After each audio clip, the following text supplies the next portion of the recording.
বাংলাদেশের ক্রিকেটের এই অর্থনৈতিক উত্থানের পেছনে ভারতের অনেক অবদান। এই নির্বাচিত সরকারের সময় ভারত আগামী জুলাইতে এখানে সফর করবে। ভারতের সঙ্গে আগে কখনো এরকম ঘটনা ঘটেনি। তামিম ইকবাল অনেক কথাই বলেছেন এবং তিনি যেটা বলেছেন এই সম্পর্ক এখন নতুন করে যদি করতে চায় তাহলে সিরিজ হতে পারে সবথেকে বড় সমাধান। আপনার কাছে মনে হয় যে সিরিজ হওয়ার তো আমরা কথা শুনি, কিন্তু আসলে পরে দেখা যায় আসলে হয় না, পিছিয়ে যায়, যে এটা আসলেই একটা বড় সমাধান? ভারতের সঙ্গে আগে কখনো এরকম ঘটনা ঘটেনি এবং এই যে গত ২৪ সালে যে আগস্টের ঘটনার পর থেকে, সরকার পতনের পর থেকে এই ঘটনাগুলি করছে। কারণ হচ্ছে তারাও নিরাপত্তা শঙ্কায় ছিল এবং এখানে আসলে তাদের উপরে কি রিয়াকশন হয়, কারণ এখানে তো একটা সিচুয়েশন ছিল এবং তারা না আসার পেছনে তাদের রাজনৈতিক টানাপোড়েন চলছিল দু দেশের মধ্যে, সেটাও একটা প্রভাব ফেলেছে, যে কারণে ভারত আসেনি। এবং আমার দৃঢ় বিশ্বাস এই নির্বাচিত সরকারের সময় ভারত আগামী জুলাইতে এখানে সফর করবে। জুলাই আগস্টে যে সফরটা রয়েছে সেই সফরটা তারা করবে এবং সেইটার মধ্য দিয়ে ভারতীয় বাংলাদেশের ক্রিকেটের যে সম্পর্ক সেই সম্পর্কটা ডেভেলপ করবে। অলরেডি অন্য স্পোর্টসে কিন্তু একটা সম্পর্ক তাদের ওখানে রয়ে গেছে। অলরেডি বাংলাদেশ শুটিংয়ের প্লেয়াররা ওখানে খেলে এসছেন, ফুটবলে মেয়েরা খেলতে যাচ্ছে সাফ।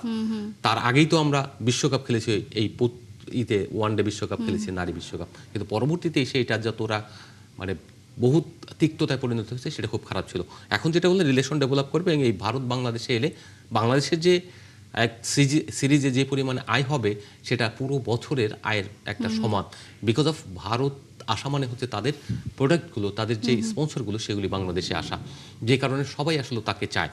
আর আরেকটা জিনিস, বাংলাদেশের ক্রিকেটের এই অর্থনৈতিক উত্থানের পেছনে ভারতের অনেক অবদান। যে সময় কেউ খেলতো না তার ত্রিদেশীয় সিরিজও খেলে দিয়ে গেছে বাংলাদেশকে, ওয়ানডে সিরিজ, ত্রিদেশীয় series, extra series, Asia cup, অনেক কিছু দিয়েছে বাংলাদেশকে।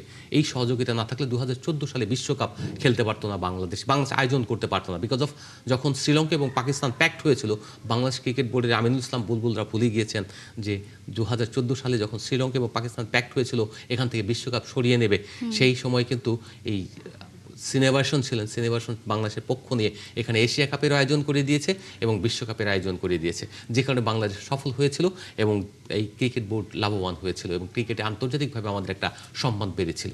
নিশ্চয়ই। আর আমরা সবসময় বলি প্রতিবেশীর সাথে তো আসলে ঝগড়া ঝামেলা যত দ্রুত আসলে মিটিয়ে নেওয়া যায় সেটা সব দিক থেকেই আসলে ভালো।